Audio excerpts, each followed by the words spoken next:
Hi, everyone. My name is Steve Smith. I'm the communications manager at Curaytor. I've been with the company since 2013. I'm really excited today to be joined by Jason Thompson. He's the head of our services division here at Curaytor. I want to give you just a little brief overview. We provide the marketing products and services that agents like you need to attract more clients, to promote your listings effectively, ultimately to grow your business with confidence.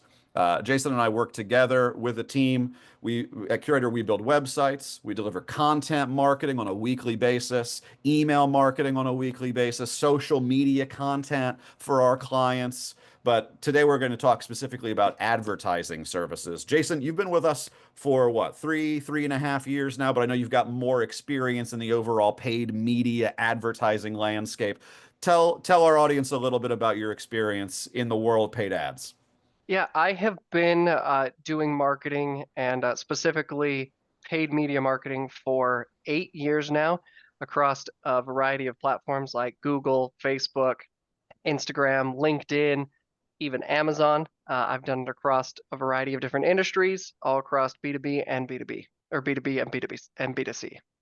All right. Well, we're going to look at different platforms today. We're probably not going to tap into your Amazon experience. I don't know. We're not selling houses on Amazon yet, Jeff, but maybe soon. Maybe I wouldn't be surprised. He's got medicine now. Houses have got to be coming soon if he hasn't already started. So we're gonna dive in. Let me share my screen with everybody here so that we can get everybody able to see what we're working through. So, uh, before you get into actually creating your campaigns, I want to walk through Jason's process. He's been sharing with me as we've been working on this presentation, the way that he approaches consulting for our clients, building out their campaigns. It's like Benjamin Franklin said, he who fails to plan plans to fail. So we want to start by defining our goals and then choosing our platforms and then building our campaigns. And so we're going to walk you through step by step several of those processes. And as we do that, Jason has put together a list of mistakes to avoid. It turns out these big companies where you can advertise, sometimes the things they recommend are actually better for them than they are for you. So we've got some mistakes to help you avoid as well. While we kick things off, would everybody do me a favor? Drop in the chat. Are you currently investing in paid lead generation? Drop yes or no into the chat right now. Are you doing any paid lead generation? Looks like we've got a few yeses. We've got one no. And then I'm just generally curious about what we're investing our budgets in right now. So if you're not investing in paid lead gen, are you investing in any other paid media opportunity, brand exposure? We're going to talk through different goals. David Dawson on offers.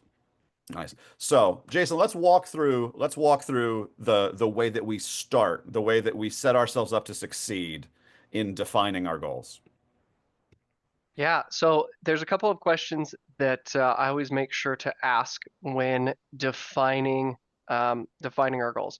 First is going to be, what is the point of your campaign? Are you trying to do lead generation? Are you trying to do branding? Are you trying to get people to your social media accounts?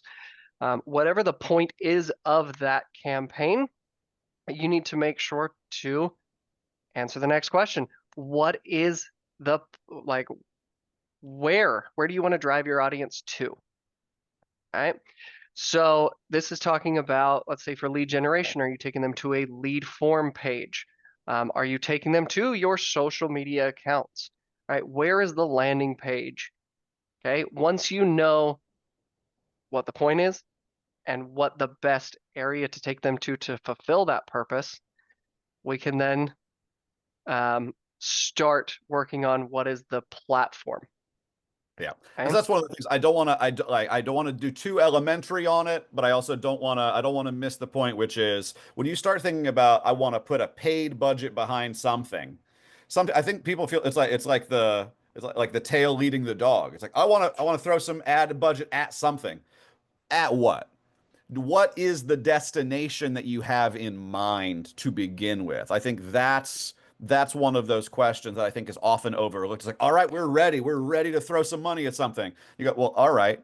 Do you have that page? Do you have that content? Do you have that destination in mind? So I don't want to overlook that, making sure that you know what you have that is of value, what you have that is worth promoting and putting that ad budget behind. So we'll talk about different types of destinations a little bit now that we get into choosing your platform.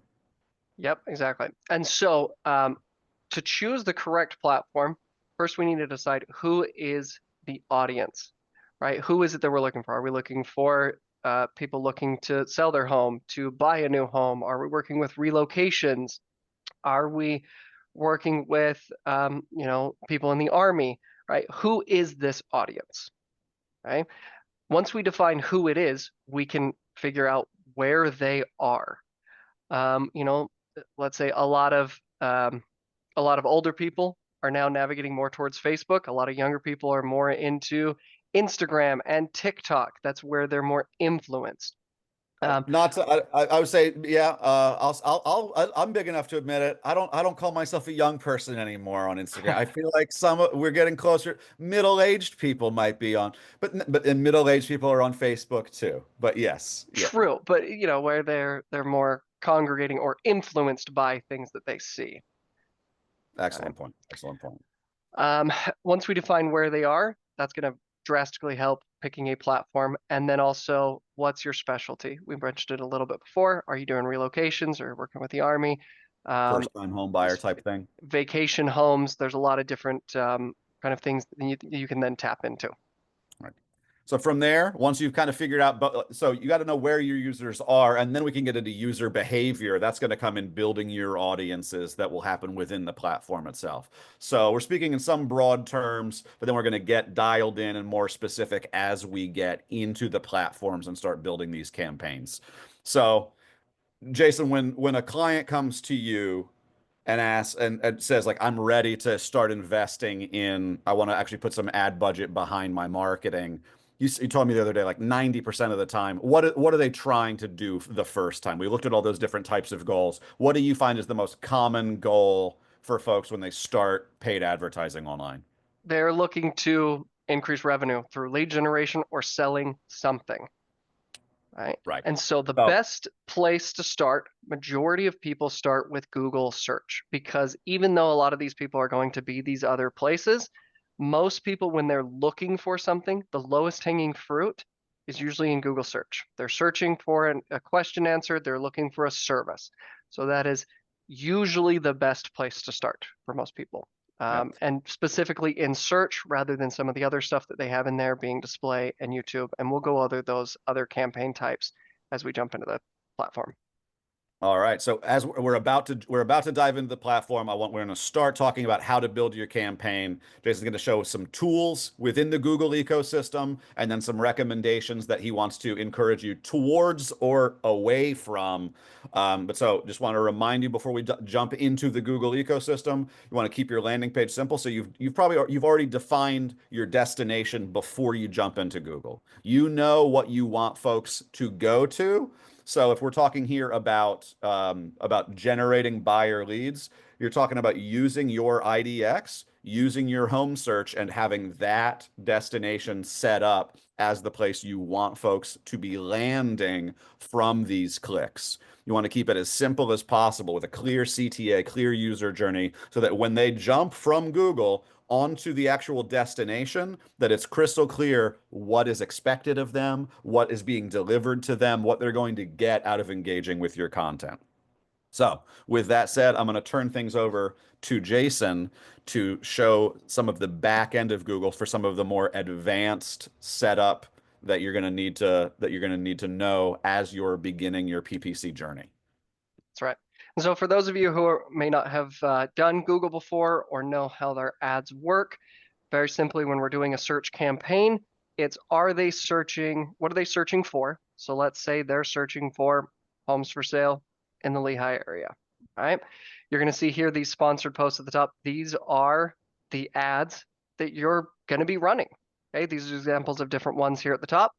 When we say that we want to make sure that the landing page fits the search, this is incredibly important because as you know, people can jump very quickly. They can change their minds. If they aren't getting exactly what they're searching for, they will leave, right? So when we jump onto one of these pages, we want to make sure to see exactly what we searched for. We want homes in Lehigh. So when you're building out landing pages, make sure that what they're searching for fits the ad that they're looking at, fits the landing page that you're driving them to, or else they So will disappear. the experience that you've had as a browser, if you click on an ad and then you land on a page and it doesn't seem to pair, you know how quickly your brain goes, this isn't what I was looking for, and boom, you're off. Yep, exactly. So it needs to be exactly what they look for, or else you will not see conversions. All right. Okay. So now we're actually in the Google Ads ecosystem. Jason, what are we going to do first when we're logged into our Google Ads account? Yeah, so after you've created a Google account, for those of you who have not, those of you who have it, first thing that you're going to want to do, because what we're going to focus on today, like I said, is a search campaign. This is the lowest hanging fruit, the easiest to get going. So that's where we're going to start. First Yeah. thing that you want to do is define your keywords. Okay, you need to know what people are searching for and what you want to advertise for when they search those. So there's two different options in here to work with right now that we want to start with, and that's going to be discover new keywords and get search volume and forecasts. Some people already have a full list. Let's say you're doing a home buying campaign, you know all of the locations that you want to target. So you're building out homes for sale in this location, homes for sale nearby, townhomes, condos, stuff like that. You can just do get search volume. If you need a little bit of help figuring it out, we can go into the discover new keywords. Okay. And from here, we can give Google some ideas, such as, let's do it again, homes for sale in Salt Lake City. Okay. And then we can go ahead and add in a little bit of variety. One of the things to remember is you want to advertise for what they're searching for. So here in Utah, we don't call it Salt Lake City, we call it SLC. Okay. This is a very important distinction because people are going to be searching for that, not Salt Lake City. There are a lot of places I know that are referred to differently by the people near it than everywhere else. So you want to make sure to cover those bases. Okay. If you're doing something like, realtors near me, right? You're trying to do more of a seller's campaign, trying to get people to find you as a realtor, we'll do that. Right. So those are just a couple of options. Now what's going to happen is Google is going to give us a list. Okay, they're going to give us search volume, they're going to give us information about these keywords, and they're going to give us ideas of what we can do that are kind of similar to those and help us build out an effective campaign. Okay. I'm seeing these average monthly searches, these stats here. We're seeing the 3 month change. We're seeing the overall volume. And it feels like 201,000 people searching for realtors near me in the Salt Lake City area. Very possible, but I see where I see where your cursor is. This is an important. It's very easy to overlook because I personally, as soon as I type that stuff in, I start looking down and I get excited about the graphs and the data. But there's a pretty key feature where Jason's cursor is that you want to make sure that you are using the most accurate data possible. Correct. If you're doing homes for sale near me, you might want to do something maybe like a radius around, right? We want to find a, search just for that city, or you can do radius setup as well. Or maybe you want to get everybody who is searching for homes for sale in Salt Lake City within the Utah area, right? So now we can do these different targeting and then we can see how much searches are in that area so that we can get a good idea. So it wasn't 210,000 people after all. No, In the state of Utah, it's closer to 1,000 people typing realtors near me into Google. So that's good that's to know. correct. Yeah. Yep, That significantly affects your search volume, what you'd be looking for. If you're trying to throw money behind that, it's going to be a very different. See that top of page bid is a much higher number than it was before. yep, that's right. And you can add in multiple options if you're doing, relocation stuff.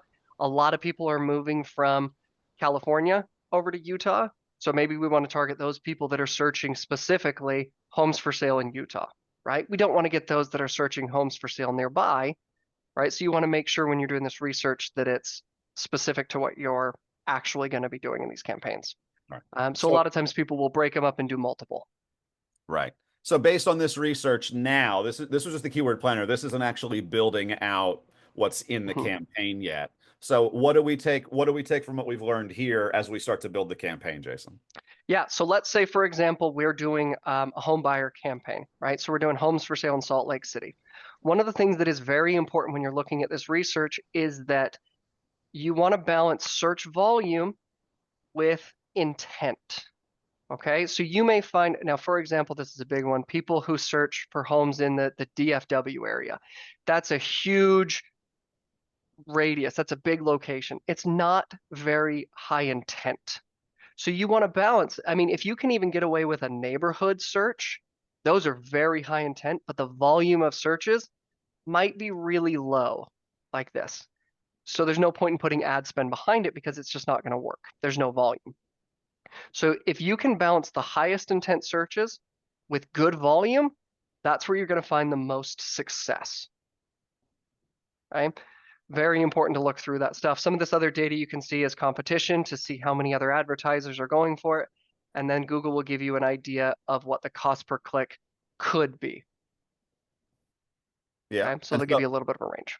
So do you see that this broaden your search? Is that something that we'd want to add? Like, do you feel like looking at this list from the keyword planner right now, do you have something that you're going, okay, those are some terms that I want to go after? You feel like what you're seeing in this data is like, ooh, that's fertile soil. That's an opportunity that I want to move on? Or do we need to adjust our planning to find one of those high intent, but high enough Yes. volume to be worth it? I would take this, Salt Lake City, homes for sale, seeing that it's got a good amount of searches, and then I would research what are the different areas inside of this? What are the neighborhoods? What are the boroughs? Stuff like that. Are people referring it to as in like Salt Lake City East? Are they doing Salt Lake City West, right? So we can get a little bit more specific, Okay. right? Because I know for sure South Salt Lake is a huge term. So then I could go into, you'd have to start a new one and then build out those keywords from there, saying, let's do homes for sale in South Salt Lake, stuff like that. So once you have your list built out, you know how you want to target, then you would go ahead and you would either download those keywords or you can go ahead and write them down somewhere else because you are going to need them later. Okay. Now we can get into the actual building of the campaigns. Okay. What you're going to do, you're going to come here to the create campaign, new campaign. Google's going to give you these objectives. You can choose them if you want to, right? We can do lead, to give Google ideas. It's not going to affect how the campaign is run. It's just to let Google know what you're doing, and then maybe they can give you specific recommendations around it. Right. Okay. So this is specifically going to be lead campaigns that we're building, and what you want to make sure when building a lead campaign is conversion tracking. This is not something we'll go over on today's call because it's very in depth. We'll be on here forever, but you can work with your website, work with Google Tag Manager on how to build those conversion tracking. Okay. So now we move on into the different campaign types. Okay. Again, we're going to be focusing on search. One of the things to avoid, Google is going to be pushing performance max on you. They're going to be saying this is very important. You need to run this. It's completely AI generated. The algorithm will take care of everything for you.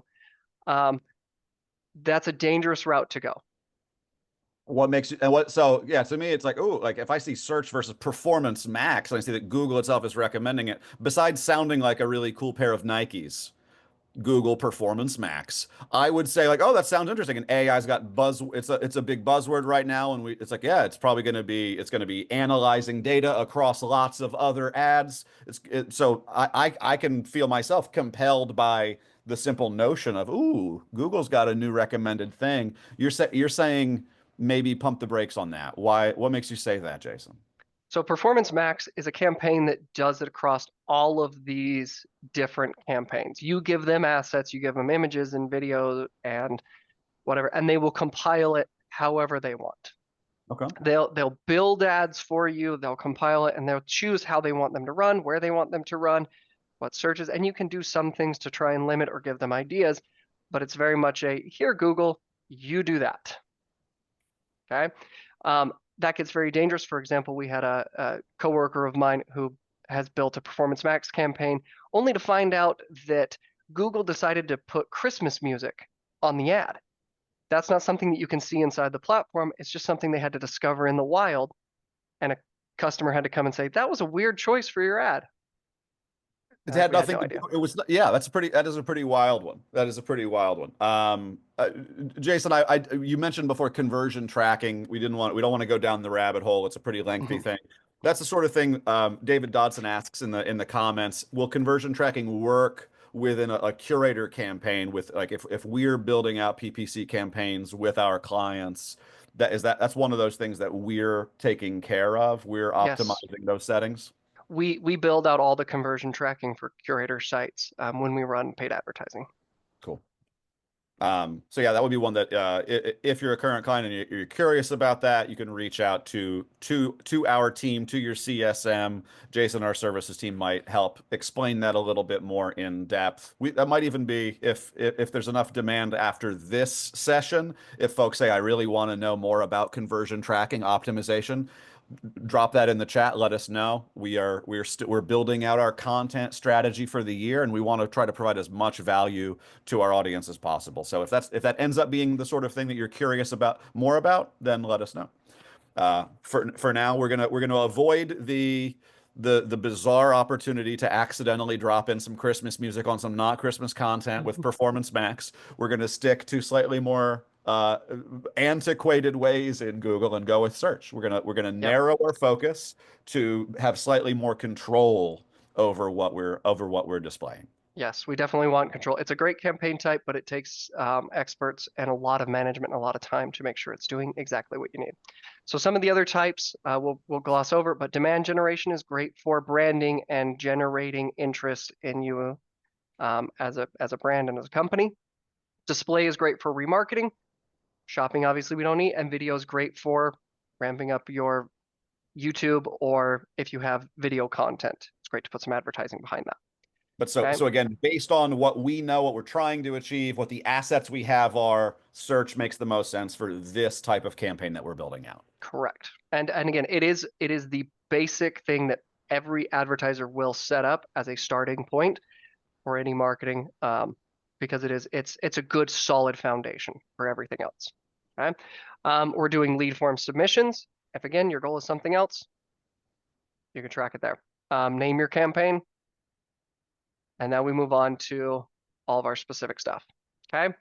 So now that we've dove into this, it's going to be giving us a lot of these different options. Now we're gonna glaze over some of these because it's just kind of what Google will walk you through it. Google's very good at making this user friendly. So whatever we don't cover is pretty much just Google will help and hold your hand through. Okay. As we And set up our and like we said before, there's going to be some things that they'll hold your hand through that we're going to advise against. correct. We've kind of built the list of if we don't cover it, we don't mention it, take their advice. We will call out the specific moments where we would say, "Hey, there's a better way." That's right. When it comes to bidding strategies, Google's going to give you a lot of different options. We recommend if you're doing a lead campaign, you want to do maximize conversions because that's your goal. That's what you want Google to optimize for. I would not recommend setting a target cost per action to begin with. Once you have data and you kind of know what you can get for cost per lead, then you can go ahead and set something like that. But I would wait for data. Um, then we're going to go off into this. These are automatically selected when you It normally says it right create. there. Google recommends. Yes, this is a draft we already had previous, so I had unselected, but they will be automatically there. Do not do these. Google search in this is search partners. This means that on websites that have a search bar, then you'll be able to show up in the search results that they have as ads. It's not Google search engine. So we unselect that. And then obviously with the display network, we're not doing display. We want to avoid Google automatically creating anything in that realm as well. Okay, we want to focus just on the high intent search leads from Google search. All right. It might sound counterintuitive. It's you see Google search partners, you're doing a Google search ad, you want to say no. It is counterintuitive, but that's one I want to make sure everybody hears and locks into when they build their next campaign. Again, with a lot of these things, it has its place, but I would leave it to experts who are building things with that kind of stuff in mind. But Mhm. for basic things starting out, do not do some of those things. Okay? It's just going to be better off and you'll save money and ad spend in the long run.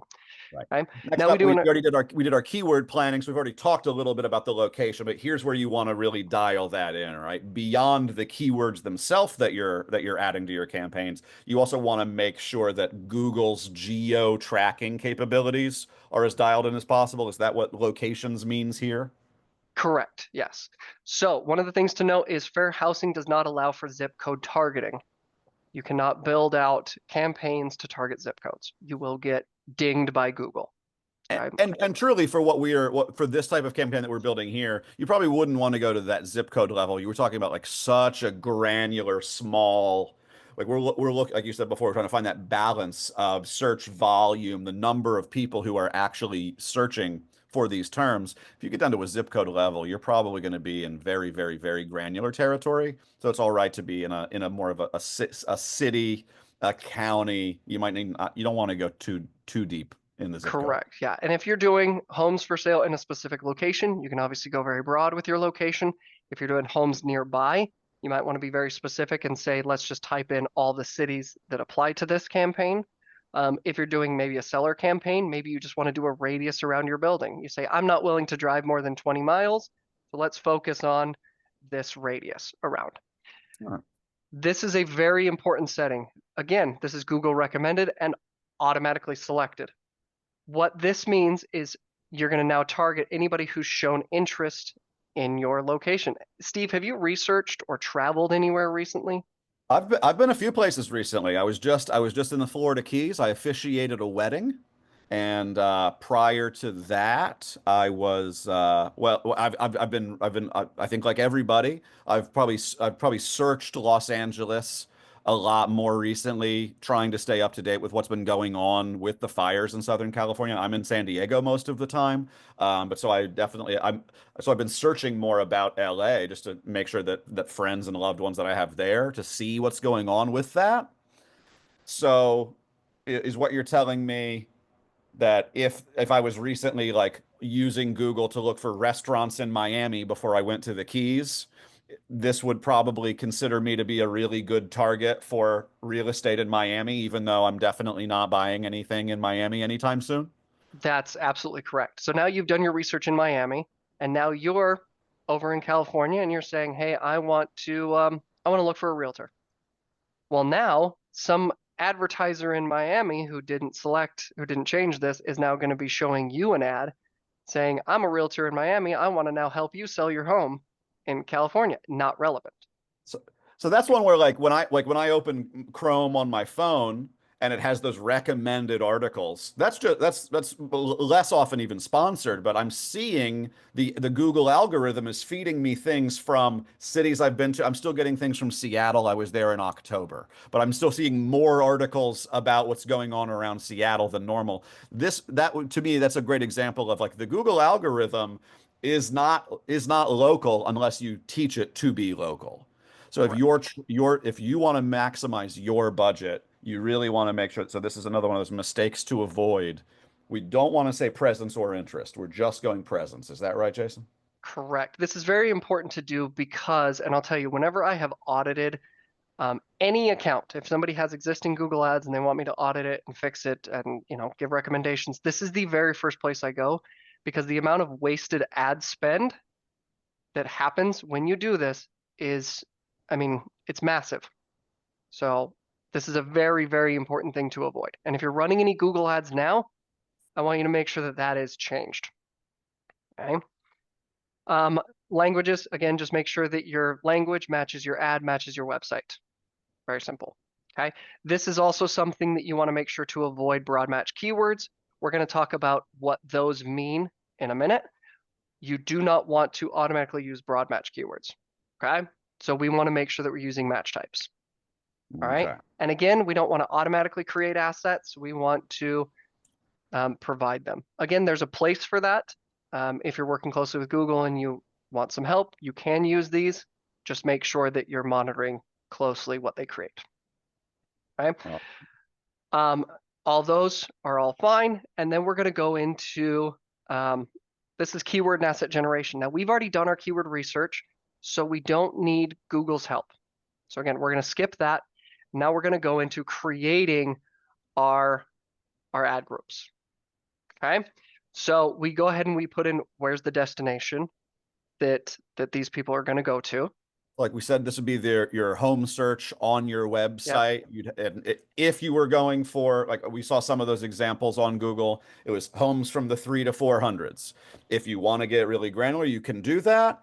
Jason, when we've talked about it before, it sounds like you typically like to go more generic homes for sale, unless we're in an area that has very specific, unless if our client has specific goals and has a specific demographic or price range that they're really going for. Talk a little bit about that situation. Yeah. So when we filter a landing page, sometimes we will put minimum or maximum home values on there just to make sure that the leads that you're getting are relevant to you, right? Instead of just whoever. So again, that's something you can work with your IDX on filtering and building out when you do your landing pages for a campaign like that. So here's where you would drop the URL of whatever that landing page is in that top bar. And Yep. then we're going to get into the keywords that you downloaded that list from before from the keyword planner. Yep, that's right. Now, when you're building out keywords, this is something very important. You will be tempted to just write out your keywords, or I guess we could do these, homes for sale nearby, right? So now we've built out this keyword. Well, now we've built out what is called a broad match keyword. Okay, we're going to go into match types. So there's 3 different match types in Google. And so again, this gets a little bit complicated, but very important to know. The 3 different are exact match, phrase match, and broad match. Exact match is when we put in brackets. Okay, this is now an exact match keyword. So an exact match keyword is telling Google if they search this, or maybe a little bit like if they do homes sale nearby, right? Sometimes people misspell stuff, so it'll kind of Mm-hmm. catch stuff where they might, put in there. So we don't need to build out homes for sale in nearby, homes for sale nearby. Like we can kind of group these a little bit more. So that's what exact match means. Phrase match means that Google is going to kind of tweak it. So homes for sale nearby could be homes in near me, right? So nearby changes to near me. Homes could be changed to houses. There could be stuff before or after. So let's say again, maybe they're searching homes for sale for 600,000, right? You will capture that with a phrase match keyword.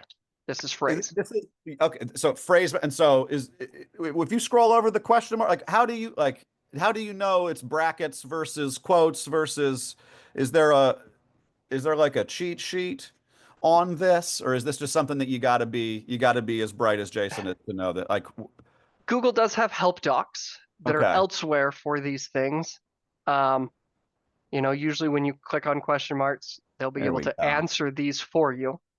All right. And obviously you can do learn more to really dive into what exactly they mean. But yeah, so ultimately, like you said, so phrase match is the one that you like the most. Phrase match is a great default to go through. A lot of advertisers will build out different keywords for each one. So they'll actually make an exact match version of this keyword and a phrase match version of this keyword. Sometimes a broad match version of that keyword, Okay. right? But that's one of those If things that if you're a real estate agent and that's your job, then building out not one but 3 different types of campaigns with lists of keywords within Google is probably not something that you've got the time or the appetite for. Well, it would be just in this as well. Okay. So you just say because they're the same, they could go in the same campaign, the same ad group, but it is also now we have to monitor these different things, right? So it is usually just best for people starting out new or, who maybe don't have the time to just constantly monitor all of these. Phrase match is a good solid base to have. One that I do heavily recommend to avoid is broad match, which is if you just type it in by itself with nothing else, as you can see in the question mark, broad match is just by itself. Broad match means that homes could turn into mobile homes. Okay. It could turn into foreclosure homes. It could turn, it could, Google will basically say, what's close enough? Is it kind of a synonym? You know, nearby could be like, let's just put cities in because maybe they're kind of close. So now we're going to do a city that's 30 miles away from them. Hmm. Broad match has its place, but it's basically something that takes constant supervision. It takes a lot of effort and honestly a little bit of ad spend to get it to learn properly. So it is something that I recommend for anybody who does not have dedicated marketers to avoid. Okay. Okay.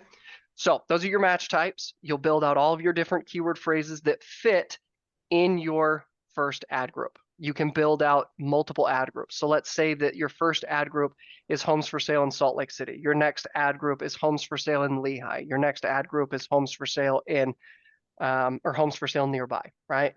Actually, one recommendation as I go. If you're doing a nearby campaign, I would do a different campaign for nearby searches because your location targeting will be different than your specific location targets. Okay, Hmm. so these would be two different campaigns for nearby, near me, just generic homes for sale versus um, specifically location targeted searches. Okay, so we Okay. build those in, and again, Google's going to recommend upgrading to broad match. They're going to recommend it a lot. Avoid it. Now you would build your ad. This is something you That's what just you're going to follow get. You're going to Google's. get more volume, but you're going to get much wider array. That And yep, a lot of wasted spend. if you've built your keywords well, that going broad is going to just it's going to add to your volume, which Google's going to say isn't that great, and then you're going to come back and go, I have so many crummy leads to follow up with. There's been so many that just show up and they're not what I'm looking for. It's not what I was going for. So Yep, even though Google recommends it, that's right. do Yep. not. So the rest of this is all pretty much Google's going to walk you through. They'll give you ideas. They'll help you build out your ad. You'll just go ahead and follow their recommendations and what they need. Okay. Once you built your ad, you put your budget, and you are all done. Your campaign will be created. There's a few things that you want to make sure that you do after. Apparently, it's going to make me confirm I am who I am. To cancel this, sometimes there we go. Sometimes Google wants to verify to make sure that the people who are in it are in it. So it's Pretty definitely a good. good thing. So once your campaign is built, there's going to be some important things that you're going to want to do on the back end. The very first thing is negative keywords. Okay. You're going to go to your tools. Okay. And then you're going to go to your exclusion lists. Exclusion lists are very important. Exclusion lists are basically telling Google what is not relevant to your searches, right? Because, we talked about phrase, it's going to put some stuff before and after that's not going to be relevant. So foreclosed homes, auction homes, you go ahead and you'll put in all of those different options that could be in there, right? Mhm. One thing that you want to make sure as you build these is these also follow that match type thing. So if there's any space in between it, let's say you want to get out mobile homes, okay, if you type in mobile homes like this, homes will be negative out. It will be removed. This is something that a previous person I worked with back at an agency, they were doing negative keywords. They accidentally removed the brand from this. And so the company lost a lot of money because all of their brand searches were gone. They didn't show ads for any of their brand stuff anymore. All right. So when you build out your negative keywords, I always just like to default again to phrase, unless it's a very specific term that I want to get out, which then again, you can do an exact match phrase to remove it. Okay. You just want to make sure that you think of anything maybe with your city. There's something with the city that doesn't quite match if they add it on. So you kind of think about your search terms holistically. What would kind of change it to make it not relevant? One of the things you also will do is as you start to get ad spend and data, you can look at what's called search terms. Okay, search terms is going to be what people search for. This is not going to show it because I don't have anything live on it right now. But search terms would be in your insights and reports. You'd have to go to your campaign settings or your ad group settings for that. So we'd have to have something built in it. So your search terms is going to be a list of everything that people actually search. Reviewing that is very helpful because it'll help you find new things to add to your negative list that you're like, that's not actually relevant. Let's remove it. The last place is recommendations. Google is going to have a ton of recommendations that they're going to throw in here. A lot of these you can ignore because, again, Google's trying to make sure that you're spending a lot, that you're increasing your budget, that you're doing broad match stuff. There are helpful things in here that you can look at and you can kind of weigh for yourself. But just be very careful on anything in the recommendations that Google throws your way. Make sure you understand it fully before implementing it. That's right. So I know we've been giving you a lot of recommendations and things. I'm gonna share my screen again, Jason. Do you have anything else that you want to show within the Google ecosystem? Within Google, that's really all you guys need to know to build an effective campaign. Okay, cool. So here's something to screenshot if you want to screenshot it. These are the mistakes to avoid on Google. The list that we just went through as we built that campaign. These were the big four that Jason said when he goes in and he sees, oh, someone's been wasting some money. We got to get to the bottom of it. These are four of the best ways to ensure that you're not wasting your ad spend on Google. So I highly recommend taking a screenshot of this so that you've got our list of recommendations dialed in as you go. All right. So, at Curaytor, we've been, like I said, we're a kind of a comprehensive marketing platform. We provide the people, the plan, and the platform that helps our clients grow their businesses. So paid advertising is one part of a much larger ecosystem that we help our clients with. It's not the only thing, right? So you got, as we're going through that, so you have to have your IDX, you've got to have a destination to have these paid ads go, and that's just for search. You might have other content marketing where you're trying to build your brand exposure. You need your social media active, staying engaged to keep people interested in what you're doing online. Email is the number one source of deals in real estate. It's got the highest ROI. It's where we find our greatest success both for Curaytor itself and for our clients in maintaining relationships with the sphere, with the database, with folks that you already know. And of course, once you generate more leads, where are they going to live? They're going to be in the database as well. So you've got to have a thorough plan to follow up with them, to stay engaged with them, to show them that you are on top of your game as a real estate agent. So PPC itself, we've done some really incredible work on that. Jason's been managing that program for several years, especially with buyer lead PPC. This is kind of what this is what we offer as a value for managing your pay-per-click accounts. We're gonna take care of those search terms for you so that you don't have to worry about the keyword planner. We're going to test new ad copy to make sure. I think you probably know this. Everybody gets tired of seeing the same ad. It's why we get so excited. The Super Bowl's coming soon. We're going to get some new ads finally. That happens online too. The same ad copy, the same exact ad is going to decline in performance over time.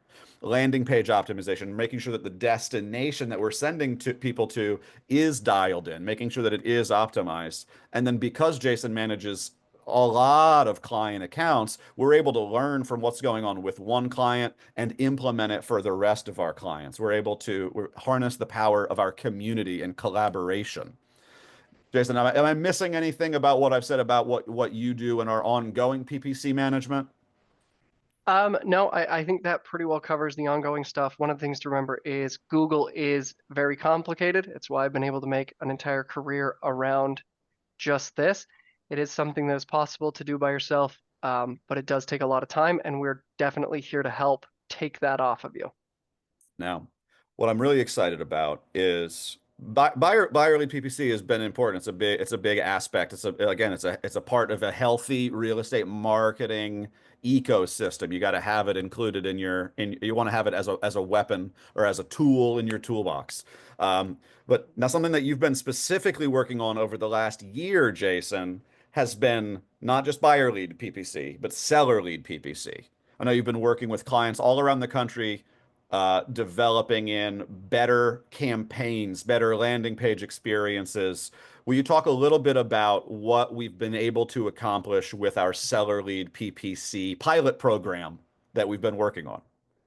Yeah, absolutely. So seller lead, we've tested a lot of different things to try and find that perfect balance of a lot of really crappy leads for a low cost per lead versus very, very high quality leads for a lot of money each lead.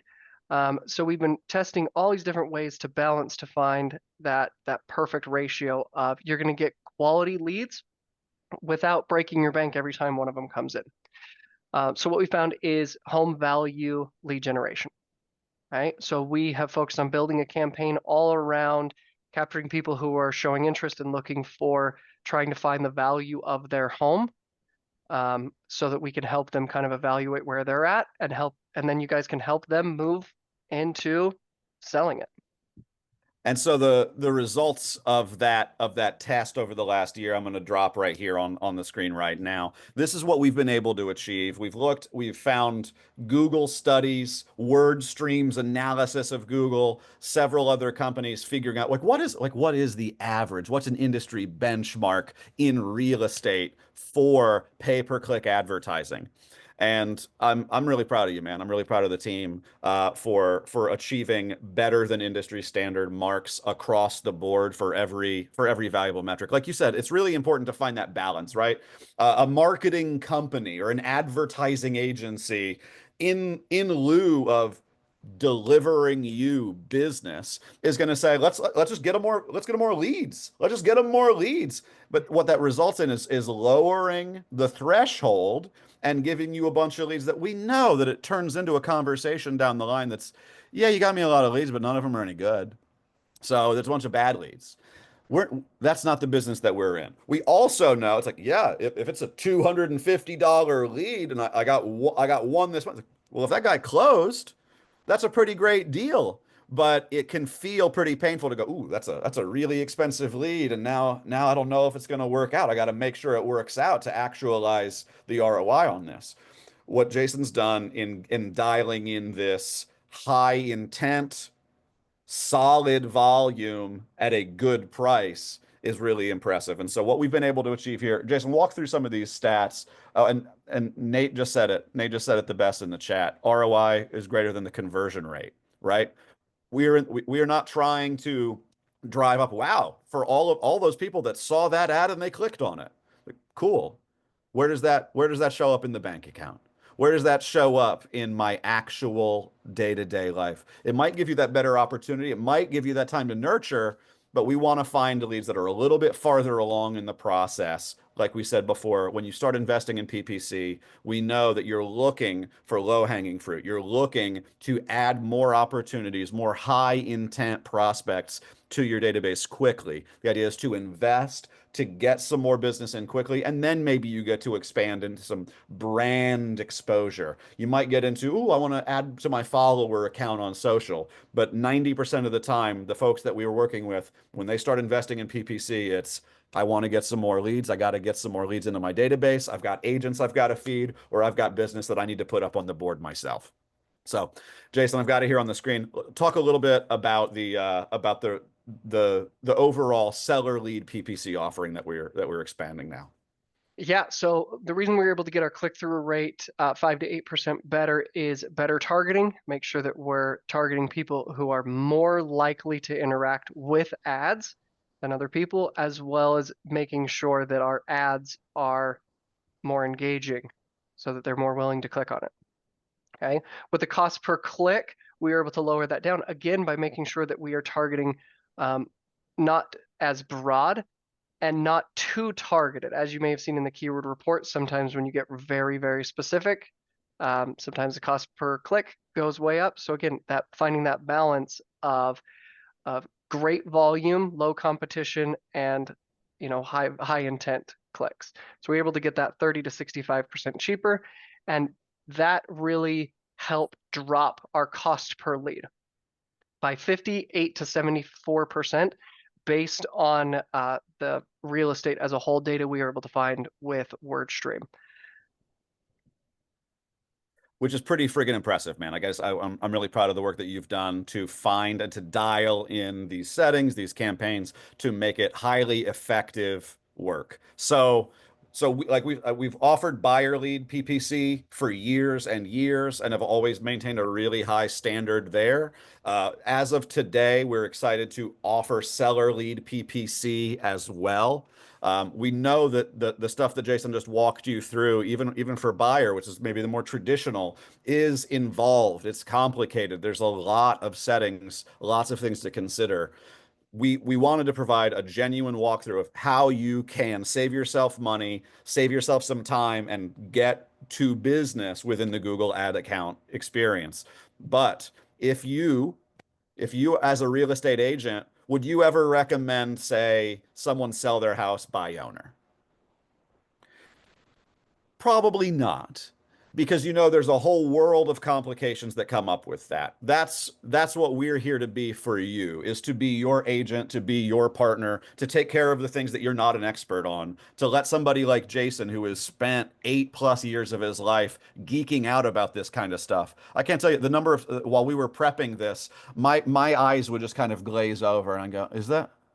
I would just get lost in some of it. Not just Jason's eyes, but truly the back end of the Google experience. So Jason, we're excited to roll out our seller lead PPC plan today. It's for Curaytor clients only. This is not something that you could currently add if you're not a member of the Curaytor, if you're not a part of our platform already, if you're not on one of our sites, if you're not in our Curaytor mastermind community. But we're rolling out our seller lead PPC offering at a competitive rate. We know it's competitive because everybody publishes their rate for PPC services, don't they, Jason? Yeah, no, everyone keeps these things kind of close to the chest. They keep them close to the chest. We're going to tell you right now, we're going to manage your seller lead PPC for $599 a month. That's the standard that we have found that we can maintain quality ad management for you and lead generation for you. Our buyer lead package comes in at $499 a month. But if you bundle them together, we offer that at $899 a month. So you get a savings there if you bundle both of our PPC offerings together. So And I Jason, will say, if you look to hire an agency specifically, coming from that background, you will usually end up charging a base management fee that is usually anywhere from, at the lowest end, $1,000 to hire, and then it will be percent of ad spend, which ranges anywhere from 15 to 25% of the ad spend you're paying back to them in management fees. So it can get very expensive.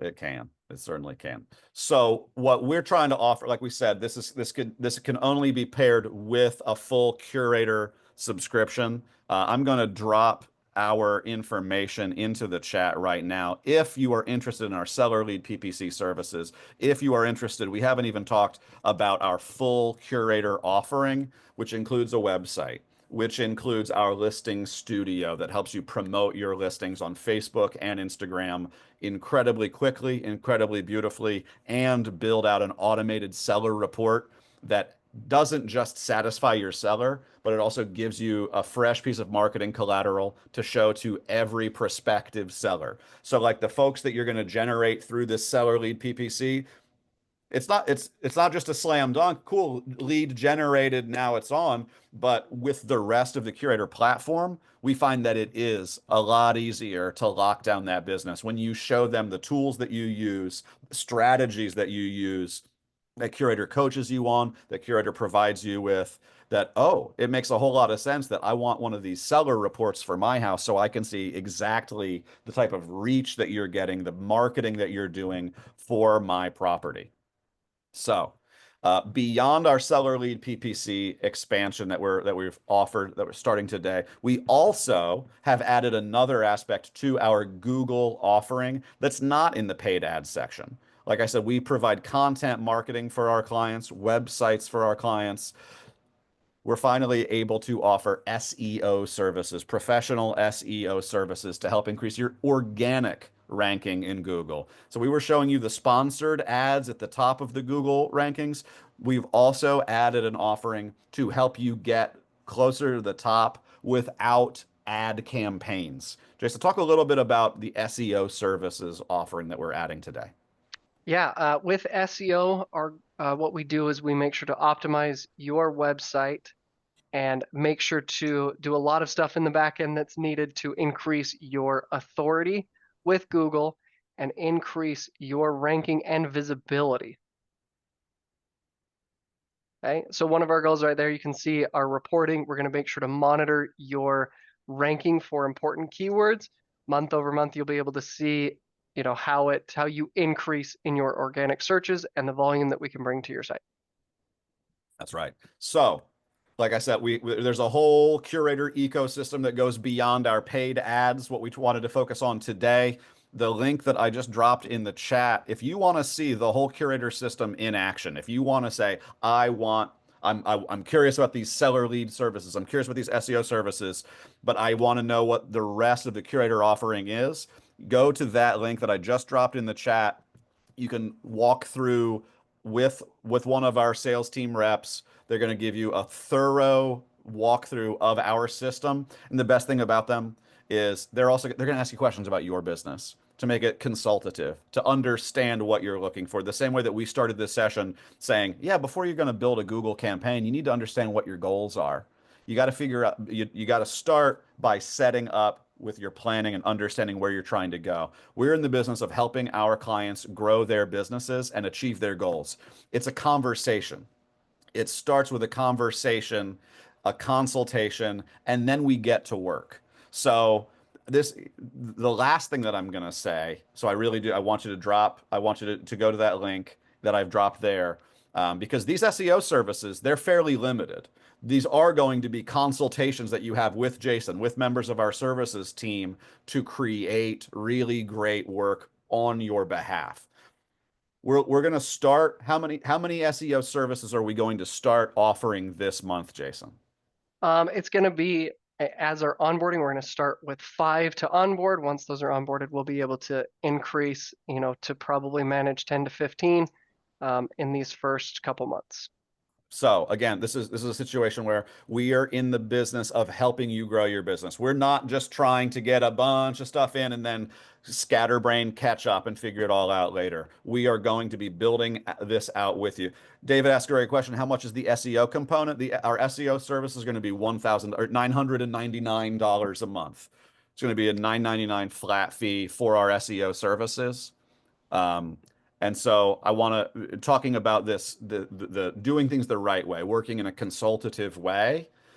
We actually have an even more exclusive, even more custom offering that we're announcing right now. Jason, talk about our custom agency PPC.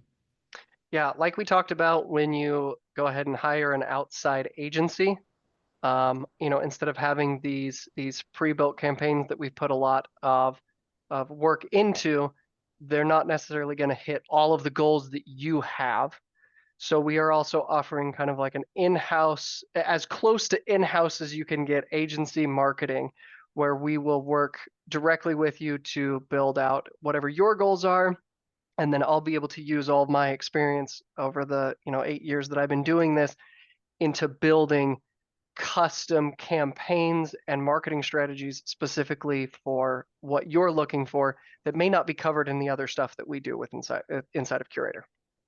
That's right. So that one's going to even be more exclusive. We're going to onboard 3 clients into our custom agency PPC model.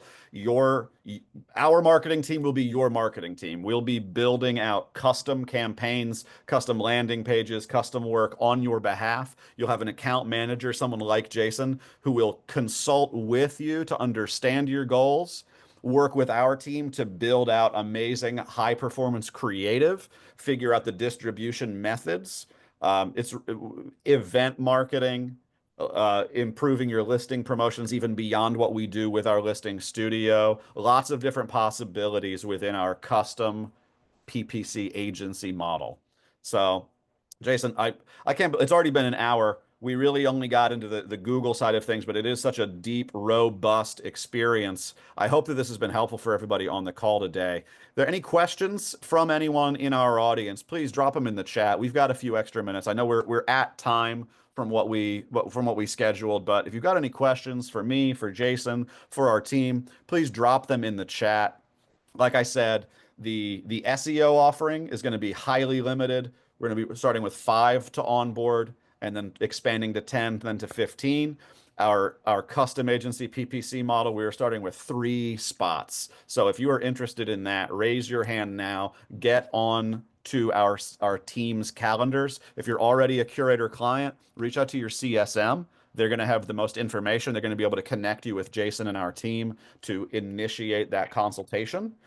And if you're not a Curaytor client yet, definitely click the link that I've dropped in the chat to get on our calendar so we can start having a conversation about how we can help you grow your business in 2025 and beyond.